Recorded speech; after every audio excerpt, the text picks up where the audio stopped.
Assalomu alaykum do'stlar. Bular nima deyapti bu mahluqlar? Dorin firmaniki, italyanskiy.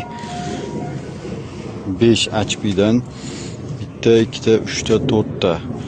O'zi ham mahluqlar deb ular. Hamma ichidagi оборудованиялari hammasi shu taxlangan. Shundoq olib borasizlar, shundoq ulab sразу ishlataverasizlar. Hech qanaqa muammo bo'lmaydi bu holatda.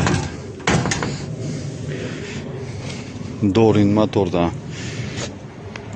Naryoqda ham 3 taligi turibdi. Buni ham hozir bitta chiroyli qilib obzor qilamiz.